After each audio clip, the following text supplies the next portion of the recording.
Hey, what's going on, guys? And welcome back to yet another episode of Weeb Seen It Podcast. This week, it's episode number 39. As always, I'm Cam. And I'm Jimmy. And let's just get right into the episode, guys.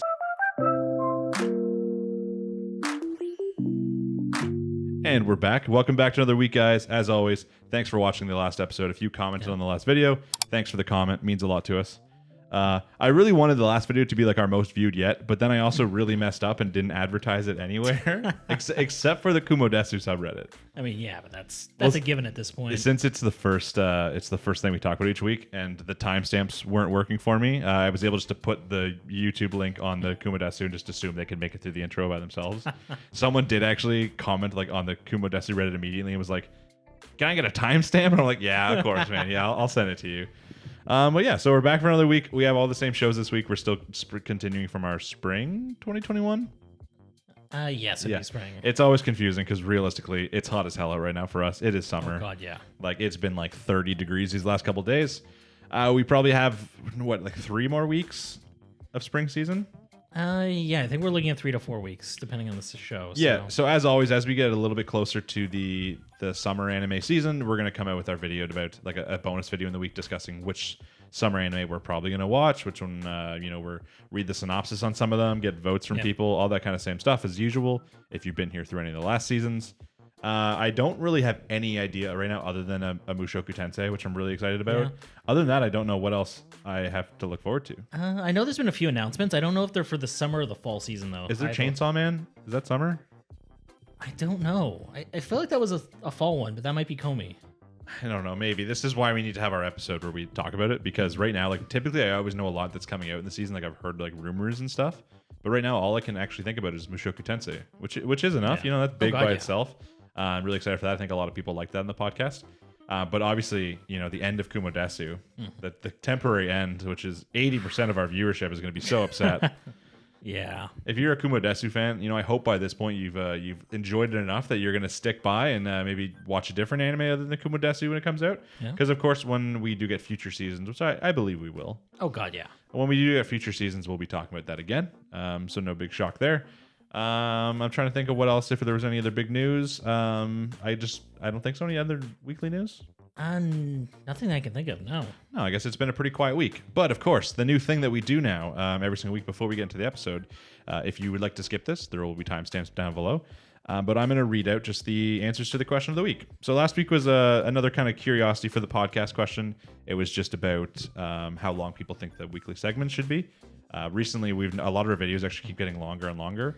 So sometimes near the end, we actively try to shorten them a little bit because, we know that like 2 hours plus is a big commitment. Oh, it is. But for the most part, I don't know what the percentage of people watching the whole thing is, but it's got to be exponentially low. Most people, 1, maybe 2 segments. Yeah. I know a couple people have commented the odd, like, I watch 4 different anime. But in the most part, it's probably just like 1 or 2. So that's why I was more curious as to, instead of just how long should the podcast be, how long should the weekly segments on anime be? And I think for the most part, most of the responses were the same. This guy so Helen Fairgrieve said notes are a good idea. I actually very happy. A lot of people commented saying they like the Kumo Desu notes. I wasn't sure, but that's good. And it said, you guys seem to strongly favor really story-dense stories or series. Spider, Vivy, the 86, especially if so much that there's foreshadowed in subtle details, which I think directly feeds into how long each segment should be, which is long enough that you are afraid of boring your audience. You won't be, since people can just watch the segments about the shows they really care about. Yeah, I think that's probably a lot of people's general thoughts, is that some shows, like I think the Kumo Desu always takes us longer. It does, yeah. It's always one of the longer segments, and before, when we used to be doing like ReZero, that was also a really, really long one.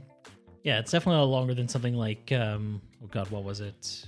Well, I mean, we used to do really fast ones on like quintessential quintuplets, Horimiya, even Higehiro right now. They're typically pretty short because there's not tons to go into. Yeah, and there were other ones that were just very straight to the point, like King's Raid. And yeah, I mean, King's Raid I think was one of the only animes we've really done where we actually like most weeks shit talked it instead of being like, hey, this was a good episode. Next person is Advil. Don't try to determine a length. Speak about it for as long as you have in interesting things to comment on. If nothing of note happened in the episode that week, then don't force it. I think that's generally the thought. I have difficulty just being like, hey, like nothing interesting happened this week, so we won't talk about it.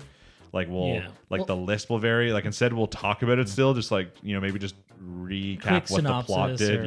Yeah. For the most part, I would just feel really weird about not putting it on there at all. Yeah, just this week we're not going to be talking about this because. Yeah, like we did a couple rotating spots previous weeks, depending on which one was more interesting. We talk about that and leave one out. But Even just that to was kinda completely take it weird, off so- would be a little strange.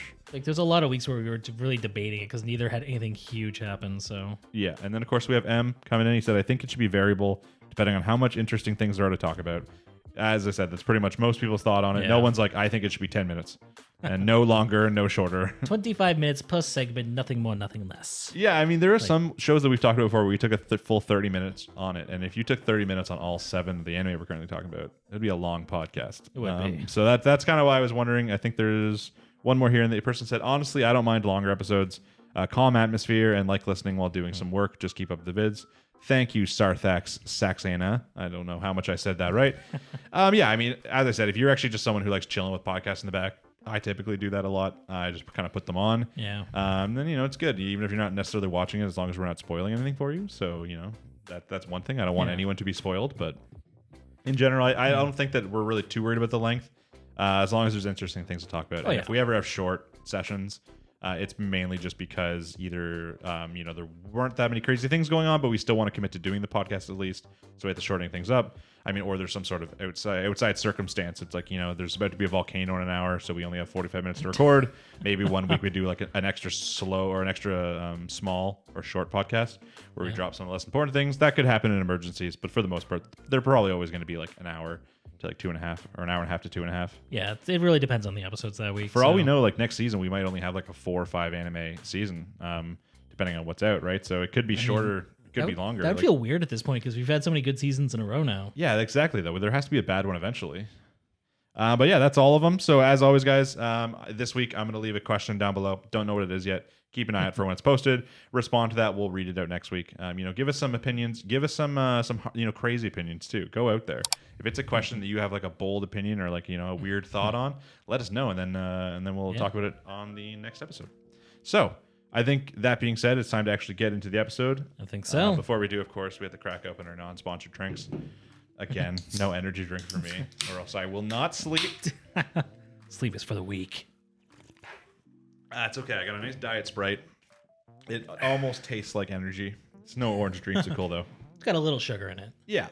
So, of course, first up for this week, one of the fan favorites is Kumo Desu, and this is episode number 21. And I love the title for this one. So I'm not in this one, am That's I? an extremely apt title, as we all know. I'm gonna say we predicted this like it was a big prediction.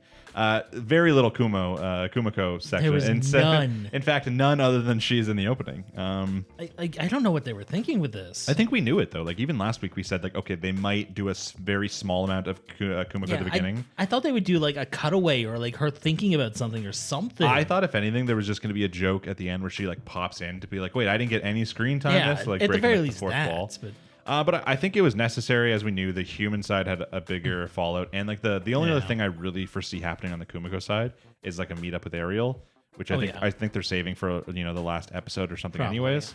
So the human side had a lot to do, especially after last week with all the Oka Sensei, all the student roster and like the deaths of students during this elf battle and that stuff. is definitely true. Very important. So as always, as I mentioned last week, I'm doing the notes, just keeping around them, like just to keep us on the general track. If you're a fan of that, let us know down below. If you hate the notes, let me know that too. Seems like most people generally like them. Yeah. Don't have any of my actual thoughts written down. It's just the exact place they go. So of course it starts off with Shun getting ready for the battle ahead, and they are told that I think by what's his name, the blonde guy who's part of the team, the shield guy. Oh yeah. Something along those lines. They have 2 days, basically, Yeah. at the start of it. They have 2 days to prepare for the battle. Pretty much exactly what we expect. They're still kind of talking. I think even the next one I have is just Hugo killing some elves on the way. Yeah. Be like, hey, remember Hugo? Still evil, I guess. He's killing these Yeah. elves, even though from what we've seen, do we really care for the elves? Not really, no. Like, Yeah. I'm curious, was this like an attack party, a raiding party, or... Maybe they were like a scouting party and he just found them and was like, stupid I mean, scouts. they were like right next to the army, though. Maybe they're a group of I don't know, rebel elves. We're like, we'll go. They're just weak fucking humans. We'll go take them out right now before they even make it to the teleport circle. Maybe. I don't know. The episode to me has a lot of good parts of the episode, but a Kumo Desu episode without Kumoko, It feels weird. especially because as people predicted. Now I don't. Once again, I don't know if this is going to be a bold opinion. A lot of people last week mentioned that with all the action, it might just be a like a Yeah. projected, or what's it called, like a PowerPoint project or something. Yeah. It kind of was. I'm not gonna lie. Most of the action was pretty like It was a frame lot by of painful. frame. A lot of it made me think of like GB8 from a few seasons ago, which is not a good thing. Yeah, I literally could have foreseen that being like a Fire Emblem cutscene from like a game. Oh man, like maybe even like an old like Warriors game, or Just like it reminded, like the Fire Emblem cutscene thing was like the CGI of like Hugo walking around in his armor and stuff like that. Like it looked a little funky.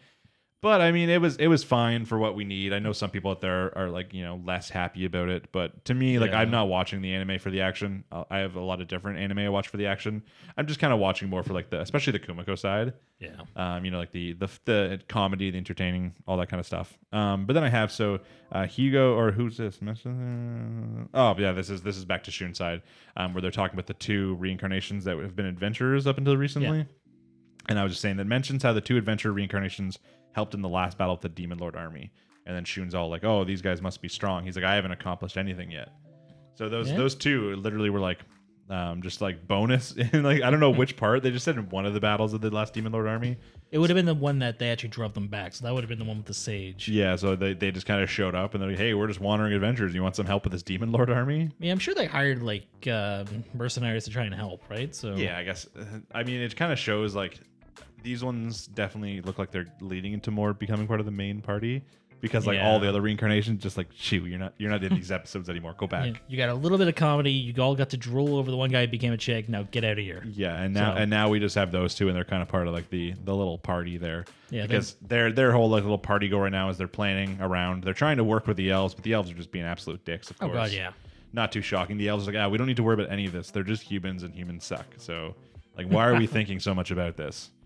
But mainly the human side is they're testing out the barrier, and then they're making sure that it's all like safe and protected. And then Katia explains how they don't necessarily need to take down the barrier, but because they could use Hugo's mind control. And then I wrote elves are racist, because the elves are like, no, like elves can't be mind controlled by humans. Like, we're too good.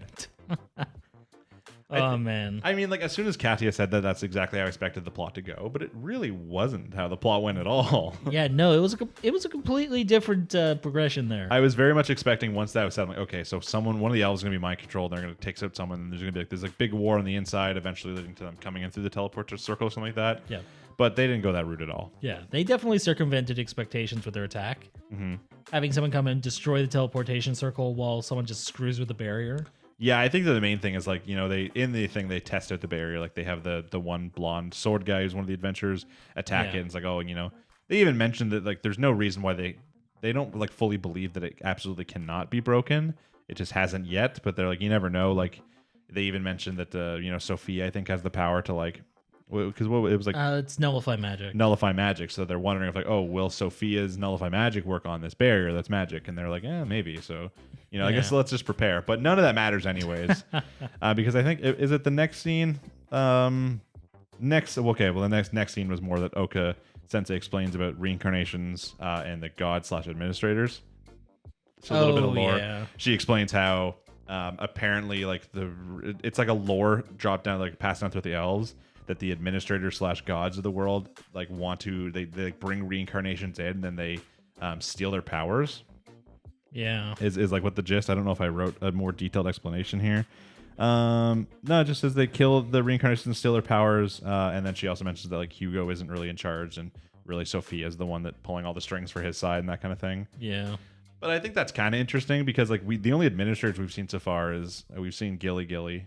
He seems like a nice enough lad. Yeah, he doesn't really seem to care about reincarnations, and there's D, who's just kind of having fun. Yeah, and D's just like I mean, there's obviously a lot more up with D being the whole like one of the class, but also not one of the class. I can't math it out like everybody, but from what I've seen in the comments and even in the show, there's some math here that isn't checking out with the number of students plus teacher, but the fact that D is also one of the people, but wasn't reincarnated. Something about the math on the class roster doesn't make sense.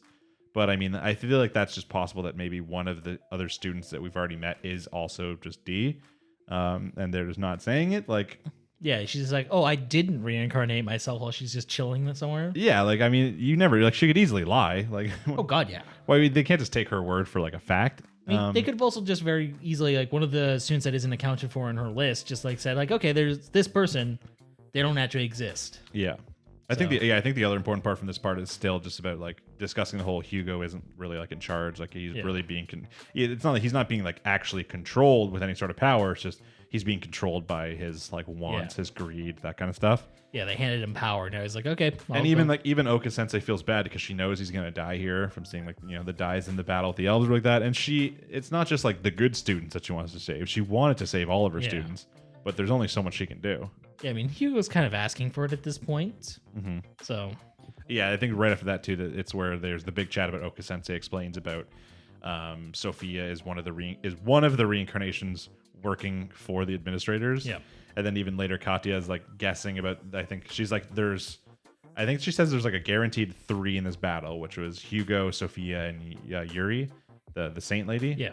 And then she's like, but there's probably we can expect one of these two. So it's either the one guy's friend. I can't remember what his name is. It's either Shun's like other friend, like the third one, or it was I think his name's Kasumu, which I wrote down. There's Kasumu, and I think Shinobu was the other one. Oh, so she wrote there's probably at least one of those other people in this battle, if not both. And she's like, this Oka Sensei did say one of the reincarnations working for the administrator. I'm kind of like, I guess that at this point because those are the only ones they consider, so they must actually believe the sensei when she said that Wakaba's dead. I mean, I don't know, because they were questioning it before. I just don't think they had the resources to really probe her on that. Mm-hmm.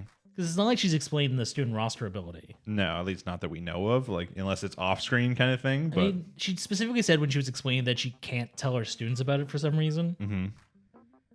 So it's possible that something Wakaba's done has made it so she looks dead, but actually isn't. Yeah, I mean, we don't understand yet either, because we don't even technically have full confirmation that Wakaba is... I think that someone mentioned in the comments that at this point it is confirmed who she is, like who Kumoko is. Okay. But that's light novel shit, so we don't really worry ourselves with that too much. I think the only other thing I have for this part before we get to the actual battle is just basically whatever his name is. It's not Hyacinth, I don't think. Maybe it is Hyacinth. The shield hero guy, part of like the Julius's original party. Yeah. I think he just goes to Shun and explains like, hey, like running is a possibility. Yeah. He's like, we don't actually have like a horse in this race, really. He's like, we're like here, so we're like, hey, we'll help. But like if things get messy, like I think we just bail. Yeah, you staying alive is more important than trying to save a few elves. Yeah, and I feel like Shun doesn't necessarily go against it, but he also was like, I'm like, I gotta protect people, and then he's like, yeah, like your brother would have said the same shit, like. Yeah, and look at where that got him. Yeah, I think that it's still there, like the option of running is still there, and like Shun wasn't 100% against it, and this other guy's like, yeah, like let's just keep this in the back of our minds, just in case things get messy, because I mean, like things probably getting messy. And then I think most of the rest of the episode is, I mean, you have the Kasumu part, or whatever his name is. I believe that's his name. With the whole teleportation circle. That was Shinobu. Was it Shinobu? Yeah, because I made a joke about his name being really close to being Shinobi. But was that his reincarnated name? No, that was his skill was Shinobi, and his name was Shinobu. But his original name, that's what they called him. So I'm assuming. But did they? Yeah, because that was the joke. It's like, isn't that a really on-the-nose skill for someone whose name was Kasum or Shinobu? Yeah, but I thought that was just because Shun saw with appraisal, like his name. I mean, maybe. I thought that was his original name. Because he also saw his... Because that's a very Japanese name. Yeah, because he also saw his original name, and then he was the one who said what his like class was, or like that. Said he was like a shinobi kind of thing, or what his skill was. And he was the only one who would have seen that out of them, too. I guess other than... Can Oka Sensei use appraisal? I feel like she has to. If you have to be able to delete their skills, you have to be able to see them to delete them, I'm assuming, yeah. Unless that's built in. Like maybe it's a baked-in mini appraisal. Maybe. Like she can't see stats, but she can see skills. Well, someone will have to confirm with us about the name thing. I thought that it was the Kusumo one, because they also mentioned, they make a joke earlier being like, oh, like, he was the guy who would, like, he was active, he was running around getting drinks and all that kind of stuff. Like, he was like a kind of hype kid. Maybe. And this guy was kind of hypey. Maybe we're both right. Maybe it was maybe his original name was Kasuma and he got like reincarnated and his name's like Shinobu or whatever the hell it is. Or maybe it was like Kasumu Shinobu or something like that. Yeah, it was like both of them. I don't know. The best part of the Kumo part is that you guys can correct us down below, and that gives us the information for next week. But either way, he comes in, he destroys the teleportation circle with a cool exploding sword. Yeah. They do kind of confirm too. They're like, "Oh, it's you?" And he's like, "Yeah." And they're like, "Oh, you're working for the enemy?" He's like, "Yeah, technically I'm working on the other side." But he doesn't kill any of them. He doesn't. I mean, he kills some elves, but he doesn't kill any of them. He doesn't attack them. He doesn't even seem very hostile towards them. Yeah, he's very much just evading attacks. Yeah, he's like, oh, this is just like what I'm doing today. It's like, this is just my job today. So he goes in, he destroys the teleportation circle. They all flee. A couple of elves died. No one cares because the elves are kind of absolute dicks. Yeah. And then you literally all I have for the next part is like battle ensues. I have some bonus points, but the battle literally ensues, and it's almost entirely like Oka Sensei versus multiple people. Like we do not get any other characters until Shun at the very end. Yeah, we get to see some like stock elves versus stock soldiers. Yeah, which no one cares about. But basically, it was mainly Oka versus Hugo for the most part. You know, Hugo literally looks at Sophia as like, "No, I got this. I want a 1v1. You know, I'm gonna solo this." That's a death flag if I ever heard Yeah, one. except for while he's fighting her, Oka Sensei. Now you put a question mark here. Kills Yuri? Like, I feel like she's dead. you think so? Like that's fast though, considering there's also healing magic in this world. I mean, you're not wrong. But at the same time, did anyone care about the Saint Girl? She like turns around and Oka Sensei just like shoots her in the back with an arrow and then she falls down. Yeah. I mean, no one cared about her. She's obviously a little evil. You know, like she's a reincarnation. I get that she probably had a tougher life than most of these characters who are born into royalty. Yeah, but being like abandoned and going to the church and. You have to remember, like most of the reincarnations weren't born into royalty. It was just I'm still wondering more. How did the elves not find her? Like that seems one of the easier ones to find. I don't know because she was left at a church, right? Yeah, but like the church can't have been too far from where she was born, and Oka Sensei knows where she was born. So you think they would just send all like the people there and they'd find her? It seems easier than a lot of the other people. There's a lot of extenuating circumstances. Like say her parents were fleeing criminals. Yeah. Who just left her in some random village that she wasn't born in. Yeah, I mean, I suppose. I guess there's obviously factors, but I'm still kind of surprised that wouldn't have been one the elves could have found. I mean, would you have wanted her? I mean, it's better than whatever happened to her now, and she's dead maybe. But true. Even then, she kills her, and then she just goes back to fighting Hugo, and then she does a cool little magic barrier that is really like stopping him from being able to breathe. It's like slowly removing the air from inside the barrier, and you know Hugo's just getting destroyed. So of course Sophia does have to step in and save him. Yeah, and I think even Sophia mocks him a little bit, being like, "Oh, you know, I thought you had this by yourself," kind of thing.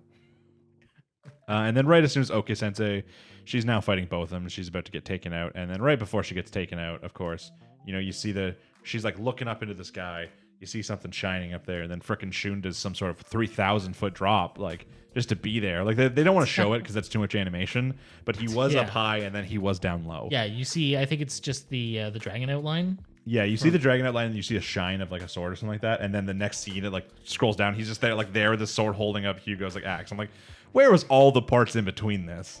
That was a huge jump. Plus, like you had to land and then like hold your sword up, or else you would like land on top of the axe as it's falling. I don't know. I don't know. Maybe he has a skill called heroic entrance that just took care of all the. I think it was just too much animation. They're like, okay, I think let's so. just. He was there and now he's here. The animation in this pained me. Yeah, I mean it did. I can see like just the disappointment in people being like, hey, this is like a really really good like light novel. You know, the stories, it's going to work out in the anime no matter what they do, but like all they have to do is nail the animation for it to be like a 10 out of 10.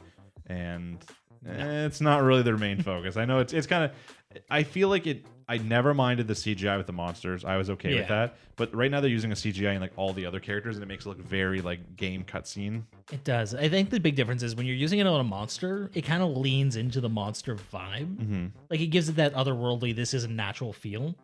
When you do it with something you understand is humanoid and is supposed to be moving a certain way, it just looks bad. Yeah. I don't know. It wasn't great. I could definitely see people's like critiques about it being very PowerPoint project-y. Yeah. But the episode was still good. We still learned a lot of information. I think the more information we're getting with these reincarnations, the better. Oh, definitely. And then I did, of course, write down the post-credit scene. Though there was very little to go on here. We see a guy who's just had some dead elves nearby.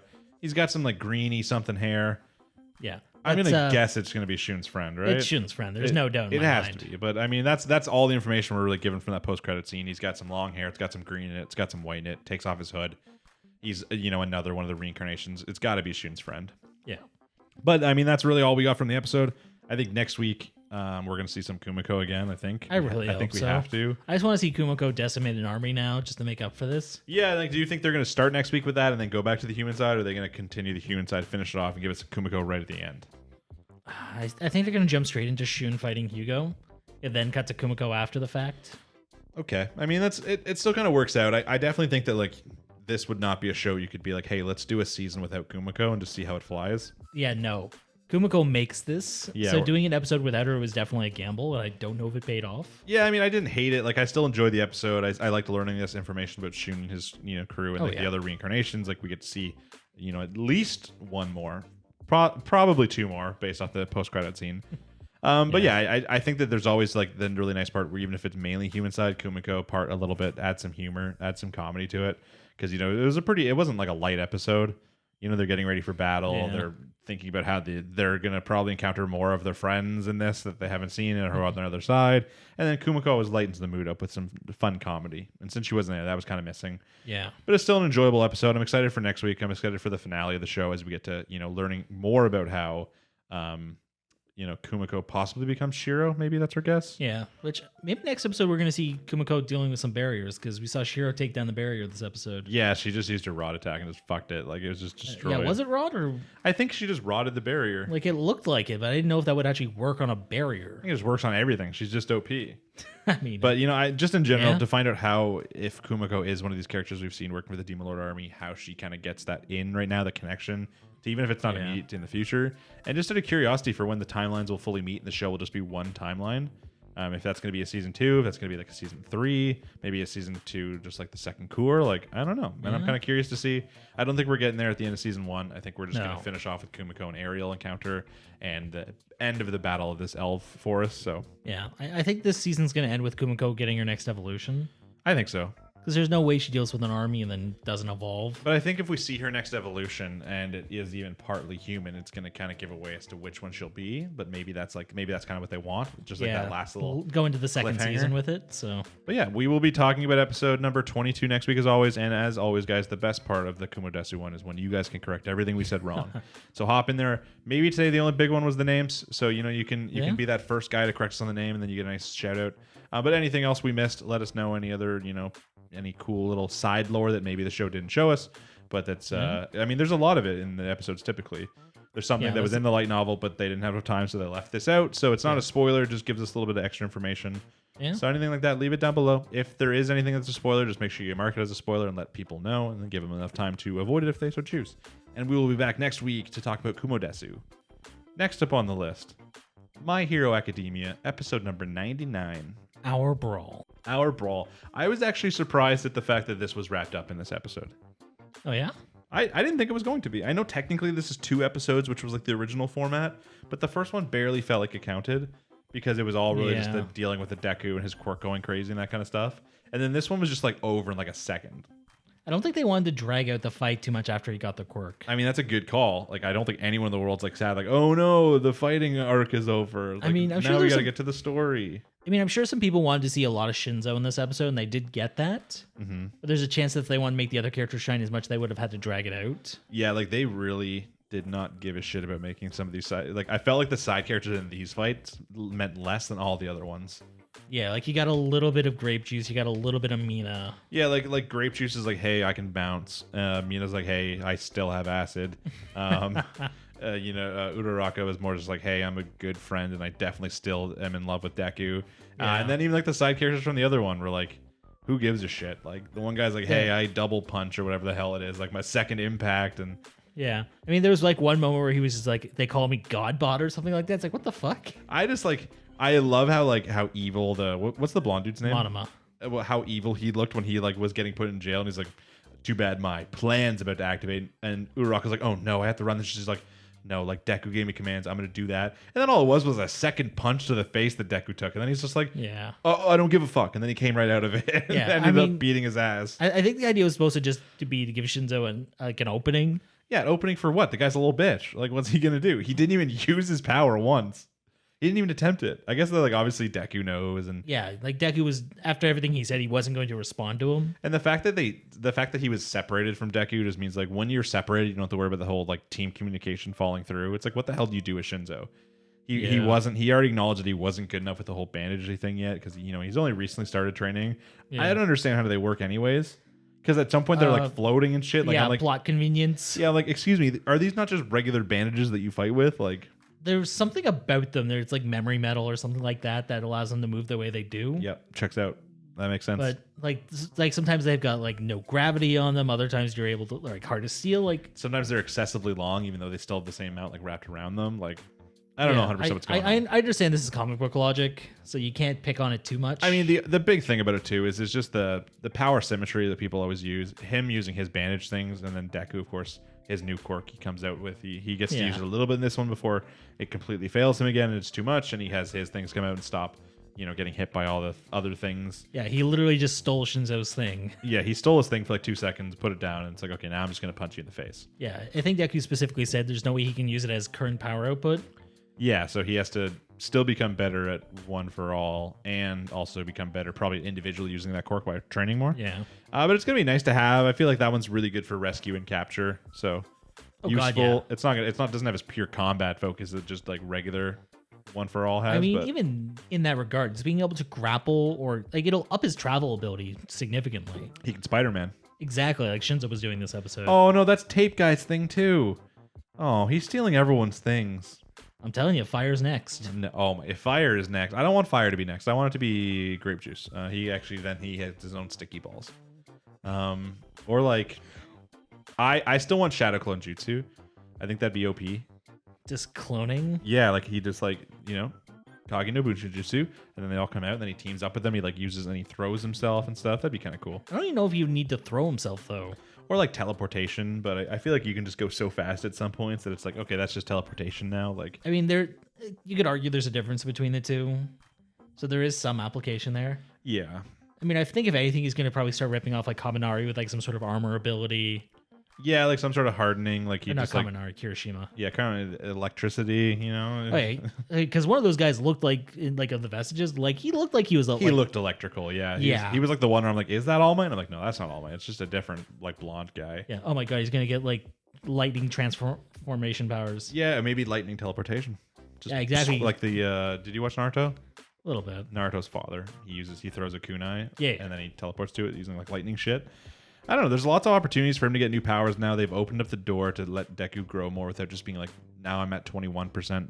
Now I'm at 22%. Like, Yeah. because that's too like Dragon Ball fighty. I think now that giving him extra things instead of just like upping the percentage of it, because we've already seen him apparently go to like 1,000,000%. So it feels less cool when he's like, oh, I can do 30% this battle because I'm really feeling it. I mean, the idea is supposed to be like he can do it and not break all his bones. Yeah, I still think the 1,000,000% was a gross overestimate by him. I think it was supposed to just be a name. it wasn't meant to actually be an accurate representation of power output. I suppose, because it was it was cool and all because he was fighting. Was it Muscular? Yeah, Muscular. But like it was cool and all, but not 1,000,000%. Like I think he's hit people harder currently in the show at like 20% than he did there. Or at least at 100%. Like it didn't seem much stronger than. Like I think he did the same thing when he was fighting Overhaul. Like it was just like an overload, but he could do it because Eri was there. Mm-hmm. So it's kind of hard to estimate powers when he has a Deus Ex Machina on him now. That's true. Yeah, I really think he should just wear her as a backpack every fight. The big problem is I don't know if she'd be able to constantly do that because she doesn't have active control over power. But as she gets better and better, imagine like a couple years she's ready for the UA. He just wears her as a backpack. Get some sort of like new tech ultimate sidekick built by the tech girl and be like, okay, I'm gonna get her arms become like loopy arms and strap them around and there's something. Get like a Nezuko thing going, just like a box on his back. Exactly. There's something there to consider. But for the most part, the episode is really just them finishing off the battle. Nothing too crazy. The side characters really don't do anything, and then Deku kind of comes in. He fights through that double punch he got from the one guy, and he just gives Shinzo. Does he headbutt him? Why do I feel like he headbutts him? Did you see he headbutt him? Or does he just punch him in the face? I don't even think he did that. He like pile drived him into the ground and like stood over top of him. Oh, yeah. Kind of lame. But hey, battle's over. I mean, yeah, we got to see a little bit from like Emily and Rule and all that, but yeah, I mean, like nothing really crazy. Even then, like you get to see the same thing from last episode where All Might was trying to get them to stop, and they're like, no, we're not going to stop the fight because they both want to win, so I don't want to take this away from them. But that's really all that goes. You get to see Eraser had talking to Shinzo after, and kind of they start with like, oh, we're going to start with Deku, and then give Deku nothing about him at all. They're just like, we're going to start with Deku. Deku, what the fuck happened with your quirk there? And he's like, what else do you say to him? He's like, I don't know, dog. And they're like, okay, yeah, fair enough. Shinzo, what's up with you now? I mean, what could they have said to him? Like, dude, get your shit under control. I mean, he needed some pointers. Like, even if he didn't consider the power, I mean, they could have given some like. He didn't know what was going on. How were they supposed to give him advice? They could have given him critiques on like maybe the plan wasn't that flawless, like because they built their whole plan around doing the exact same thing that Bakugo's team did. But then since the enemy team knew they were going to do that, they built their plan around. And if Deku hadn't gone out of control, it seemed more like the fight would have been in the other team's hands. In theory, yeah, but I still feel like Deku has enough of an overriding power strength that he could probably have Well, yeah, I mean, he would have main charactered it no matter what happened. Oh god, but yeah. just the one, if you're looking at the outcome, like he's not a main character of the anime. It seemed like the other team had the better setup. You know, they also had 5 people compared to 4. Yeah. Like, you know, but he just went crazy, and even Shinzo had to step in and help at some point. You know, so he gets bonus points for that. Yeah. But yeah, I mean, even then, like that's all. They say Deku, what the fuck happened to your quirk, and then they tell Shinzo about some things, and Shinzo's like, oh, like you know, the hero course is hard, and they're like, it's okay, you passed or some shit. Yeah, they basically said you get into the hero course. You managed to hold your own against people who have been training for this for a while now. Yeah. And that's pretty much where they go. No one else on the team gets any critiques. You know, they don't go into it. Maybe off screen. I mean, they're all like, Uraraka, like, do more shit. Hey, I mean, they talked about how Uraraka has matured and she is actually contributing to battles. Yeah, I mean, she did like physically hurt more people in that battle than anyone else by she took them out really fast when they got to that battle. God, yeah, her martial arts ability is better than Ojiro's, and that's his thing. And that's all he has, other than that, a stupid tail. She doesn't even have a tail, and she takes out more people. I'm surprised you remembered who I was talking about. Yeah, I do. He sucks. I'm slowly remembering. I remember all the names of like Class 1A, but I'm never going to care about that many of the names of Class 1B unless they actually matter a lot. I mean, some of them have some cool abilities. So do you think we're getting a filler episode next week before we start a real plot? It looks like a filler episode because based on the next time, it's just them kind of finishing up after the battle and like critiquing it almost. Yeah, they're going to be like, let's look inward. You know, Deku's going to be thinking about his quirk and how he can maybe evolve his cool bandage thingy. You know, the other people are going to be like, why didn't we win this part? Class 1A got the whole victory. I mean, how generic, how mainstream. Yeah. Well, I mean, even some of the people were just like, I wasn't feeling that competitive, but this still kind of sucks. Yeah, they're, you know, I wasn't that competitive, but this is disappointing. They're like, Yeah. you know, I didn't want to win necessarily coming in here, but like, you know, I guess after we did it, I wouldn't have mind winning. But yeah, I mean, like we talked about this early on. We're like, okay, how's the outcome going to be here? Because like you don't just want to keep giving Class 1A all the victories. Yeah, it was 3-1 to a draw. But they do. It's like the Bakugo thing all over again. It's like half of us wanted to say the Bakugo wasn't going to win because we're like, they always make him win. Like, how are they going to change We this just up? want him to have an L. Like, yeah, okay, the whole All Might thing's career ending because of him is kind of an L. But, him and Todoroki also did fail their provisional licensing exam. But who cares? I know, because it's not like they failed because they sucked. They failed because they were just douchebags. They failed because Todoroki, they were too busy fighting each other. Yeah, Todoroki didn't work well with others. Mm-hmm. And Bakugo was just a dick to everybody. And also doesn't work well with others. Until now. Yeah, but like even then, like I don't know if it really if they wanted to take the lead themselves, that wouldn't have gone well. Bakugo doesn't work well with others, but others have to work well with Bakugo. Yeah. But I mean, like, you know, like he has the skill to back it up to a degree. But I'm sure next episode there will be some discussion between the two of them because, you know, Bakugo still clearly was better than Deku in the fight. You know, Deku wanted to like step up, be like, as 100% as Bakugo, but like he let the quirk go out of control. Yeah. So, you know, that doesn't look that professional. And then B, you know, they may have won and they didn't have anyone captured. So it was also no one was too injured. I think the Deku probably caused a little bit of property damage though. Oh god, yeah. He leveled a lot of territory. So, I mean, they don't have that going for them as well, but I don't time-wise, we don't get to see an exact time. Like, for all we know, Deku's thing was shorter than Bakugo's without the amount of time we're seeing. I mean, yeah. We really have no idea. But I think it was pretty close. But, I mean, Deku's quirk going out of control, contributing both to them actually doing better in my mind, makes it seem not as cool as Bakugo, who's there. They had a plan, and their plan was flawlessly executed. Yeah, I mean, it was nice seeing Bakugo take a couple hits, too. Yeah. But, I mean, Deku, like, if Deku's team had a plan, their plan kind of all failed as soon as he went out of control. Yeah. Obviously not his fault. Yeah, I mean, this is one of those things, like, I'm curious about how he's going to try and explain this to people. I think that people just don't give a shit. I think that, like, Bakugo obviously knows, kind of. I mean, the thing is, like, well, yeah, they've explained All for One to Bakugo. Mm-hmm. But even All Might didn't know about this. Yeah, even Bakugo wouldn't. Maybe he's just like, hey, maybe. And I think All Might will obviously pick it up very fast. Be like, oh, these, you know, because maybe he's heard about the quirks of the other people, too. Maybe, but down the line, but like he seemed pretty surprised when Deku busted out another quirk. Well, that's because Deku's the one, though. I guess, yeah. You know, they weren't ready for all the other ones, but I don't know. I'm sure there's going to be discussion with Deku and All Might next episode. I think there's going to be Deku Bakugo discussions.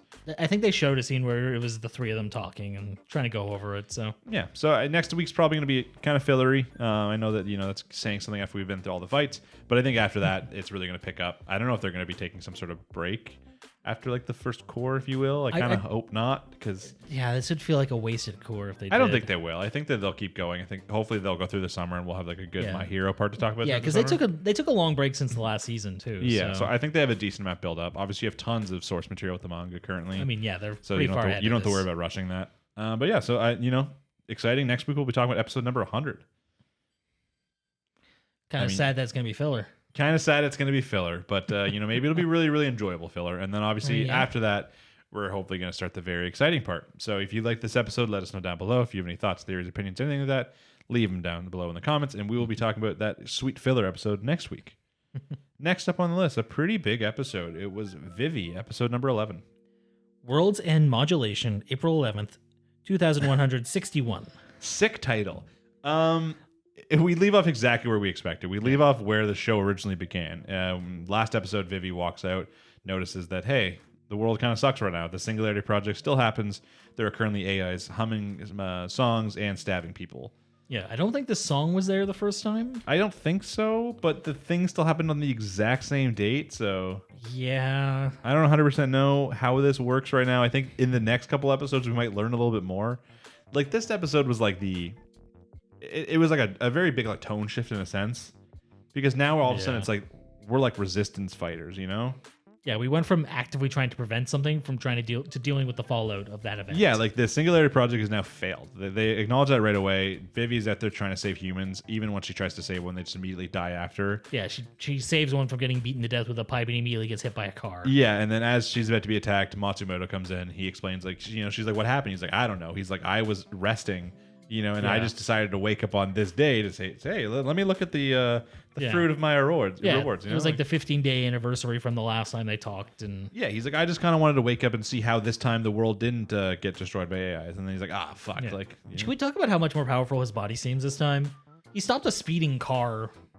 Yeah, I mean, maybe he just has better pieces that's in the future. The metal's better. I guess. Like, before he was getting slapped by a soundbot. Like, I don't know. I do like that he's just like, hey, I like, from what I remember him saying, basically, he's like, I just want to wake up on this day to see how I succeeded, to see how I succeeded in stopping this using the Singularity Project. Yeah. And then he gets up and he's like, for fuck's sakes, I did not succeed.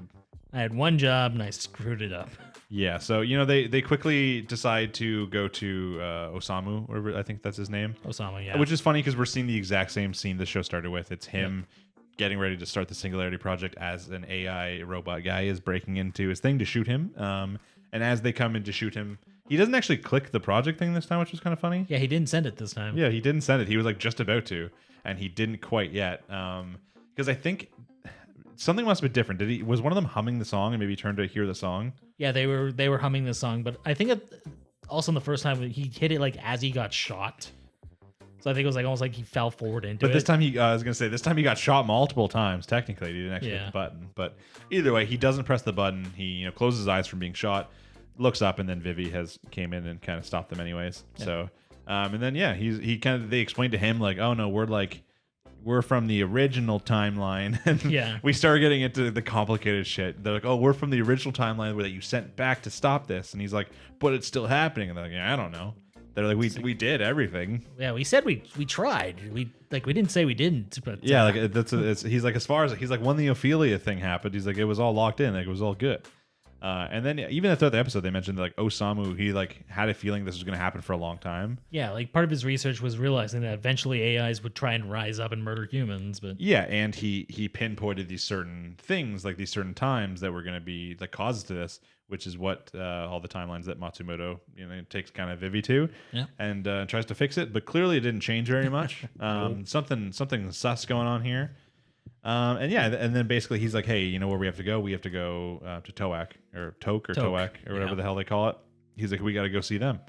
And then we go to see them. They're just fighting off. They're like basically the resistance fighters at this point, fighting off the AIs. Yeah, which I want to know. I love how they're using hand art, like it's just sidearms against like full on vehicles. It's like, what do you think is going to happen here? I don't know. I feel like after like 100 years of wanting AIs dead, you'd have some really, really good AI killing technology. I mean, the one guy had like hollow point rounds or something, like something that did damage, but yeah, no, they've completely regressed. Apparently, they're just at sidearms 9mm. I mean, I guess this is a different faction because they listed it as like the moderates.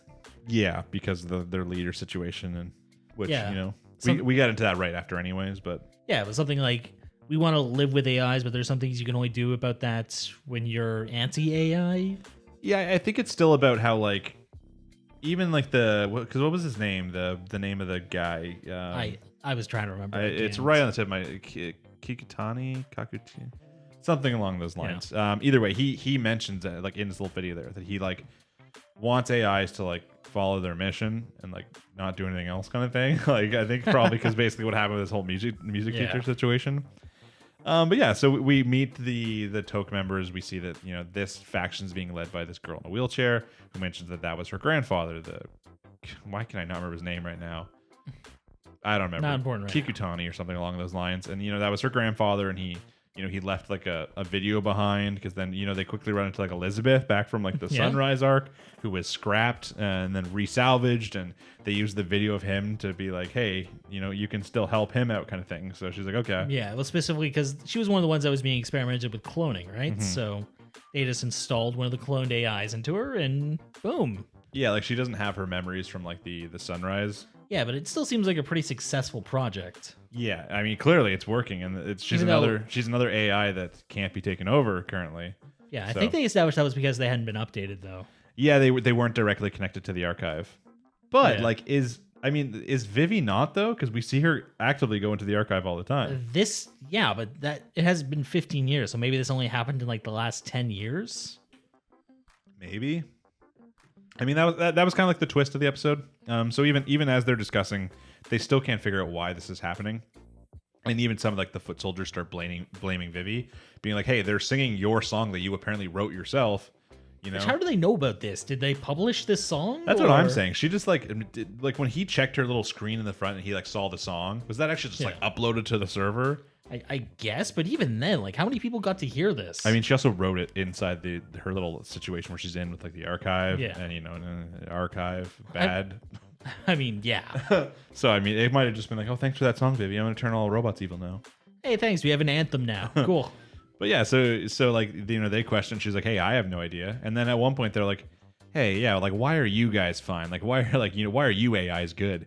And then you know, they're like, "Oh, you know, she's hasn't been updated, or she's not connected to the archive or anything like that." And then they even go and they check out footage of like other AIs that aren't connected to it, and they're like not doing anything wrong. And they're like, okay, it must be that. Yeah, but something about being like non-autonomous or like before that update. Yeah, something along those lines. And then I think that they realize like the issue is the whole like the tower that we've seen multiple times. Obviously, it's in like the main art for the show is her facing down the tower.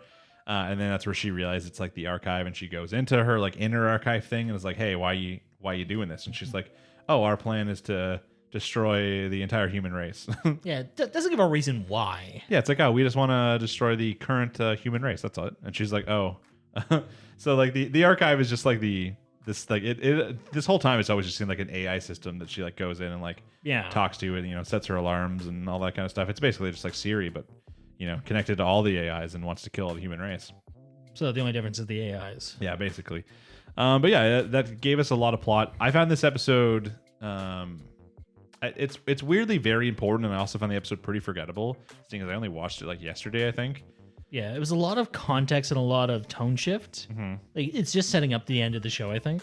Yeah, because we obviously have, I think someone said 13 episodes, so we have like 2 left. Yeah. And yeah, it was a big tone shift because we went from this whole like, sometimes it was like a really emotional episode, but there wasn't much combat going on. And then, you know, sometimes it was just like there was a lot of combat, but it was still like very story driven. And then this one just seems like it's just like they changed like the dynamic of the show. It wasn't like, hey, one AI is trying to change the future. It's like, hey, you're rebels now. You're part of the Toke rebels, and you have to stop. You have to fight in this AI war. It's just changed like the whole kind of setting of the show. Yeah, I really think it's just a pivot point. Which, while well done, pivots tend to be forgotten. Yeah, I think that like they could definitely pull it back in the last 2 episodes anyways. This is obviously a really important part. And like really all we have to do is kind of wait to see how it ends, because I definitely think this is going to be like a single season show. Yeah, I don't know how they're going to pull it past this. Which I don't think they want to for the most part. I think that's okay for a show to be like, hey, this is one season and that's how we want it. I think a lot of times if they tried to be like, hey, it didn't work completely, let's send this program back and let's get another Vivy to fix this. Yeah, I mean, you could make some arguments that having her go back and try and fix it again, but differently, and dealing with like herself again, like trying to correct the mistakes that she made the first time. I don't know. Sounds messy. It definitely would be, but there would be an argument for that as a show. I think that most people will just be like, hey, this is a 1-season show. I like it. I'll be able to be like, hey, if I ever want to rewatch this, it's really easy to commit to and be like, hey, like, it is. You know, 5 years from now, will people still be talking about it? I don't know. We'll have to wait till the final episodes to see. But I think it has potential. Yeah, I think this is going to end up like Decadence, where it's a single season show that you're going to remember fondly for a long time. But are they going to nail the ending though? Because I'm not 100% sure if Decadence nailed the ending. That's the problem with Decadence. So. But maybe Vivy will. So if you have any thoughts on this episode, let us know down below. Of course, we have probably about 2 weeks left to talk about it, so stick with us if you've been a fan. I know we can't post on the subreddits or anything like that, and I'm not seeing tons of Vivy comments, but I know a lot of people are out there watching it. So, if you're watching it, just let us know down below and let us know what your favorite part is, and if you think they're going to nail the ending and the show's going to go down in history as a good show, or if they're going to flop and be forgettable in like 2 years. Those are the They'd have to questions. mess up pretty hard at this point for that. I mean, it's anime. People have messed up so many anime endings. Yeah. It's a really easy thing to do, so I wouldn't be too surprised, but I'm hopeful. I'd rather be optimistic. So get ready for next week. We'll be talking episode number 12. Next up on the list, another show that felt very finale-like was... Yeah. I literally had to Google this to see if it was the this was finale, which was the 86, episode number 9. Goodbye. I don't know if the next episode's the finale. I couldn't see anything about an episode after that, but no anime ends on 10. No, it was either 11 or 13. Okay. This episode felt so ending of the season. Yeah. So we see our main characters. They're gone into battle. They know that Shin's brother is the commander, wherever it is, and they're like, hey, we're probably gonna die, but like let's go in this battle and let's get Shin to destroy his brother first, as is like part of the plan. And going in the battle, like Shin kind of goes off by himself, which is fine, and then they're all staying back and just trying to fight off like the hordes of the what are they called again? The Legion. Legion. They're trying to fight off the hordes of the Legion, and right as they think they got it, like they're destroying a lot of them, a gajillion more show up. Yeah. Massive reinforcements, complete swarm tactics. Like, yeah, so I mean, we expected it. So they're just absolutely fucked, and right as soon as they're like, okay, like this is just there's nothing we can do, like we're done for. That's where quickly Lena just pops right into the para raid thing and is like, hey, I'm gonna borrow your eye for a second. Yeah, I think was it werewolf or yeah. Okay. She's like, hey, let me borrow your vision. Let me borrow that. And he's like, wait, what? And then she just takes over like the eye, and then immediately you just see like the sky turn red, and then just kaboom. Yeah, I'm not gonna lie. When I saw the sky change You colors, thought it was a bad thing. Yeah, I thought it was the freaking like long range mortars again. It's like, well, Yeah. this is gonna be anticlimactic. Yeah, I thought they were fucked. I'm like, oh shit. Like as soon as that sky turned red, but then she pops in, and then she's just like, yeah, she fired. And that's kind of what one of the predictions from last week, or one of the guesses was that like, because what could she do? We even said like, hey, there's a possibility she just goes and she just like does things. Like she just like would take. I think one of the things we literally said is that she like hijacks the mortars and uses them. Yeah. As we know, like this place has a very lax military, which also probably means very lax security. Yeah, I don't think anyone would even think twice if she just walked in, just said, nope, I got permission, just walked straight in. Yeah, they're like, I could check my papers, but they're back on my desk. Yeah, go ahead. Yeah, go ahead. I mean, half of them are drunk anyways. You think they would even notice? Yeah, so we see her do that. They're obviously both somehow like stunned and pressed, and even like the werewolf's a little bit upset for a second. He's like, hey, you shouldn't do this. Like using like connecting the vision can like blind you. With the para raid thing, and what was his other gripe about it? Because there was like two, and she gave both reasons for both of them. I think, and he's like, oh, and you'll also be like severely punished for like stealing like access to the mortars. And she's like, it's okay, like blindness won't happen for a while or something. And she's like, yeah, plus, it doesn't set them in immediately, and they play by stupid rules anyway. So I'm just gonna do what I want. yeah, she's like, they play by stupid rules. I'm gonna do what I want, and I won't be punished that bad, but you'll die if I don't do this. She's like, I won't. My punishment won't be that bad, but you will like literally die if I don't. Yeah. Like, what's the worst the military's going to do? She did massive damage to the enemy. Yeah, I guess the most realistic is that she gets fired from that position. Which I mean, it doesn't seem like the worst thing, but considering how the show has to go on, that position almost seems like a punishment in itself. Yeah, I mean, it like does. Everyone who's been there has either died or gone insane. So yeah, and you got to wonder why her uncle gave that to her. If he's like, because he clearly doesn't want her to do better. He doesn't want her to go any farther. Yeah. It's just, hey, just barely do this job because you have to just keep seeing people die over and over again. Doesn't seem like a great job to give your niece. Yeah, maybe he was trying to get her out of the military life, and he thought this would kind of push her away. Maybe, or maybe he's just like, hey, I want her to. She's like constantly fighting the whole 86 thing. I want her to accept it, so I'm just going to put her in this job until she accepts that they're just the 86. Maybe. But either way, so the battle continues. She's helping them out now, which is really nice. And then Shin is fighting with his brother, and he is pretty much getting beat. Yeah, his brother is basically just cheating at this point. Mm-hmm. Massively overpowered. He's got like some liquid metal metal hands that he keeps sending out. Like the Legion has some serious tech upgrades over what. Yeah. So as Shin is basically just about to get destroyed, Lena has an idea, and I mean, like, to be fair, does this idea actually make sense? Because the main reason it worked is because the mortars were coming down, and the brother literally went in front of Shin to get hit by them because he wanted to protect his brother. But does Lena really know this? I think she might have, because she could hear what was going on. I guess. And the other thing too, like even earlier in it, we saw that a different legion was about to destroy Shin, and the brother stopped it, being like, "No, I'm going to take him out." Yeah, so she would have heard that. So she's like, "He won't let me kill him." Yeah, I mean, I don't think she wasn't connected at that point yet, unless she's like listening in from the side. I think she was or listening something. in from the whole time, trying to get everything set up. So I mean, maybe either way, she decides to fire these shells, and even the brother's like, "Oh, you're crazy! You're going to kill Shin too." He steps in front, gets hit by them, takes a lot of like physical damage from it. And she literally shot off like what are they, blanks basically? I think they were dud rounds. Yeah, dud rounds. So it was just the physical impact of it only. Yeah, which the weird thing is she said like, oh, half the rounds were blanks anyways. It's like that was a lot of explosions for only half effectiveness. Yeah, I guess. I mean, she's like, hey, these are my 50 good ones. These are my 50 good ones. Those are my 50 bad ones. I mean, like, does she even know this? Like, did she just say like, hey, did you guys find all the defective ones and fire them? Maybe, or she just got really lucky the first round and like 50% chance. You flip that coin 10 times and they all land on heads and all of hers hit, and then she needed the dud and it was perfect. I mean, maybe she's just a gambling woman. But either way, that gives Shin that little bit of advantage he needs. He goes in, he shoots his little thing inside the machine. Yeah. He does the job basically, okay? Like when watching it, it's far more emotional than we're describing it. But if you're watching this part, you've saw it, you've experienced the emotions. We're just diving into exactly what happened. And then a lot of it at the end is just him as he, kills his brother, who's already dead, but as he finishes his brother off, he can finally like accept it again, and he starts, re-seeing all like the memories of his brother in his head. He stops having them scratched out from the whole obviously traumatic experience of both. The last thing you remember of your brother, him trying to strangle you to death, which we see he actually has a permanent scar from that he's been hiding with a scarf. But he kind of forgives that. He lets it go, and he's just glad that he helped his brother in the end. Yeah, even the brother kind of gets a moment of peace at the end where he's just like, oh, I see I don't need to protect you anymore. Yeah, it's a nice moment. Shin kind of breaks down crying. And even then, then you see the next scene of Lena talking to them. They're like, hey, you might want to turn this off. They're like, he wouldn't want you hearing this. Like, he wouldn't want any of us hearing this. Yeah. So they kind of shut off the para, to not hear Shin just bawling his eyes out. And then eventually they contact her again. They're like, okay, he's good now. It's a couple of minutes later. Yeah, he still seems a little out of it, but... Yeah, and she's all happy because they're like, oh, thanks for saving us, all this kind of stuff. And she's like, oh yeah, sweet. He's like, okay, so guys, let's pack up. Let's get ready to roll out. Everyone get these, reload, all this kind of shit. And she's just like, wait, what? Yeah, they even specifically said, we hope you can do this for the next batch. Yeah, they're like, yeah, hopefully you're as good for the next batch of people that come in the spearhead unit. And then it's just them describing all the packing up they're doing, and she realizes that they're moving, so she just starts running. Yeah, I think she was trying to stay in range. Yeah, she was trying to stay in range as long as possible, but eventually she gets to the point where she can't anymore, and then they pass into the unknown, Yeah. Into the unknown, if you will.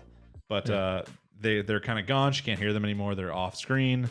And it's just kind of fucking. We're just then you get that last scene where it shows the status of all of them. Mm-hmm. You just see them blink out one by one. Yeah, but even then they go to unknown, or they go to out of range or something like that. They were out of the para-raid range. I don't know if they were outside of their transmitter range. I don't know. The only thing in the episode that doesn't actually have any points to that part is the fact that to do the mortar and everything like that, she got the help of her friend. Yeah. Mainly by using the fact that she knew that we already knew as the audience that the friend that she once screwed over twice was Shin.